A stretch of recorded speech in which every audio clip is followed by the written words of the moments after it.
It's as much a part of being British as cricket or the stiff upper lip. It transcends barriers of age or class.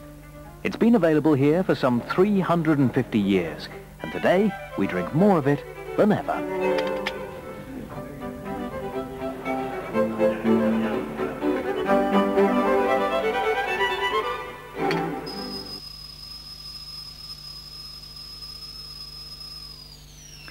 The British started drinking tea in the middle of the 17th century. We were not the first nation to discover tea and start importing it. The first of the Europeans were the Portuguese and the Dutch in about 1610, the French in 1630, and then the first mention of tea arriving in London for sale was 1658, and the word began to spread. But it was expensive to begin with, it was not widely available, and it took about 100 years for it to become Britain's most popular beverage.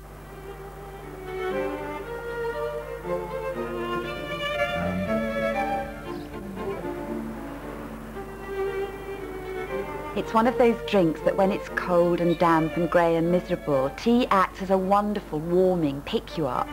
It is actually a very refreshing drink on a very hot day, so it does have this rather magic quality of suiting all conditions.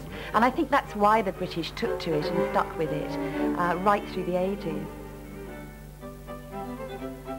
Tea was advertised right from its very earliest days in Britain as a cure-all. But psychologically, I think the benefits come from the ritual of brewing. When you stop for tea in the middle of the afternoon or whatever time of day you like to drink tea, you do have to switch off from whatever you're doing. The Brits managed to get through around 185 million cups of tea a day. Looking at another way, that's just under 3.5 cups of tea for every man, woman and child over the age of 10 in this country. And let me give you one more staggering statistic. That means we're consuming around 155,000 tons of dry tea per annum. We're hooked. I think cab drivers drink a lot of tea because I think it keeps them away at half the time. So on average about 6 cups of tea a day? At work about 6 and about 4 at night. I'm an afternoon tea drinker. 4 or 5 cups a day. An average about 6 cups. About 4 or 5 cups a day, which is about 4 or 5 cups more than what I used to have at home. Tea? Between 12 and 16 a day, I think. Can't be a good cup of tea, can you? We drink a lot of tea in this office, socially rather than working to taste it. And we drink a lot of tea at home, and certainly I couldn't leave at some filthy hour in the morning that I do from my house without drinking at least 2 cups of tea before I leave the house.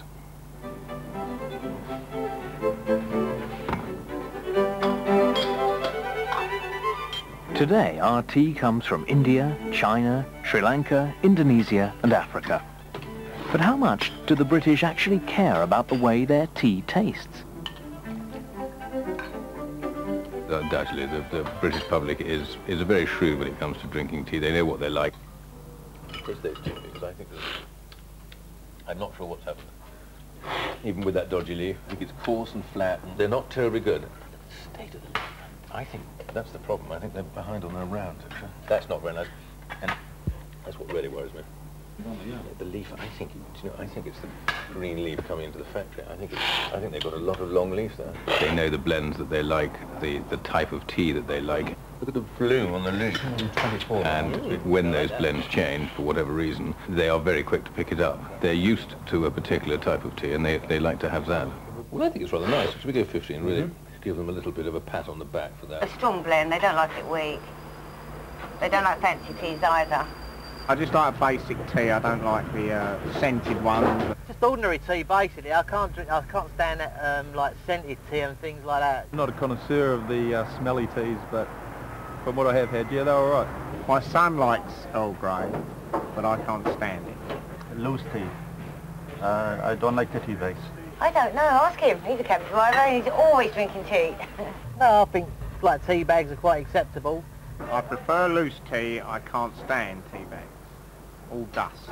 I've been abroad myself, like, and you normally can't wait to get home and get a decent cup of tea because they can't make it out there. But tea isn't simply a drink, and visitors to Britain are often surprised and delighted to discover the pleasures of afternoon tea. Afternoon tea? What do you care for? Don't you exactly? People from abroad are absolutely fascinated. They're fascinated about the meal afternoon tea, and they want to know what is the right tea to drink. But the most important thing they want to do when they come to London is to go to a lovely hotel or restaurant and have an afternoon tea. And I would guess that every visitor to Britain achieves that somewhere on their visit they will go and have afternoon tea. That's a must. Tea does all these wonderful things for you. It can enthuse you, it can relax you, it can be a digestive, it's a very good thirst quencher, and it's still the most reasonable drink in the world.